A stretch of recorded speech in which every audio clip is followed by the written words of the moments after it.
കേരളത്തിൽ ജനിച്ചവർക്ക് ആവേശം കൊള്ളുന്ന വീഡിയോ.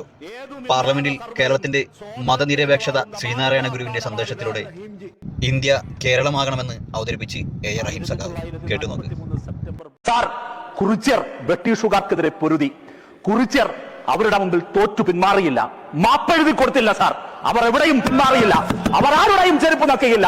കുറിച്യരും കുഞ്ഞാലിമരക്കാരും വക്കം അബ്ദുൽ ഖാദറും അനന്തൻ നായരും അങ്ങനെ ഇന്ത്യയുടെ സ്വാതന്ത്ര്യ സമര പോരാട്ടത്തിന്റെ ബലിത്തറയിൽ മലയാളികൾ തീർത്തത് ധീരതയുടെ പോരാട്ടത്തിന്റെ ചരിത്രമാണ്. സാർ, കേരളം ഈ ലോകത്തിന്റെ മുമ്പിൽ എവിടെയും വ്യാപിച്ചു കിടക്കുന്നു. സാർ, ലോകത്ത് എവിടെയുണ്ടോ, എവിടെയെല്ലാം മനുഷ്യരുണ്ടോ അവിടെ മലയാളികളുണ്ട്. സാർ, കേരളം ലോകത്തിന് സംഭാവന ചെയ്തത് എന്താണ്? സാർ, അത് ഏറ്റവും നല്ല ധീരതയുടെയും ചെറുത്തുനിൽപ്പിന്റെയും ചരിത്രമാണ്, നവോത്ഥാനത്തിന്റെ ഭൂതകാലാണ്.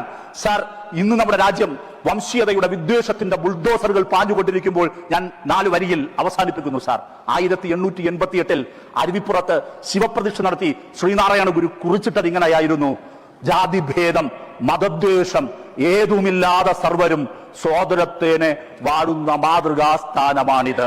സാർ, ഇന്ന് ഈ രാജ്യത്ത് വംശീയ വിദ്വേഷത്തിന്റെ ബുൾഡോസറുകൾ പാഞ്ഞുകൊണ്ടിരിക്കുമ്പോൾ, ജാതിയുടെ മതത്തിന്റെ വംശീയതയുടെ ഭാഷയുടെ വസ്ത്രത്തിന്റെ പേരിൽ മനുഷ്യർ വിഭജിക്കാൻ ശ്രമിച്ചുകൊണ്ടിരിക്കുമ്പോൾ, ഞങ്ങൾ നിങ്ങളെ ശ്രീനാരായണ ഗുരുവിനെ ഓർമ്മപ്പെടുത്തുന്നു: ജാതിഭേദം മതദ്വേഷം ഏതുമില്ലാതെ സർവരും സോദരത്തേനെ വാഴുന്ന മാതൃകാസ്ഥാനമാണിത് കേരളം. കേരളം, ആ കേരളം ഈ രാജ്യത്തിന് നൽകുന്ന സന്ദേശം അത് സമത്വത്തിന്റേതാണ്, സമഭാവനതയുടേതാണ്, ധീരതയുടേതാണ്, ചെറുത്തുനിൽപ്പിന്റേതാണ്.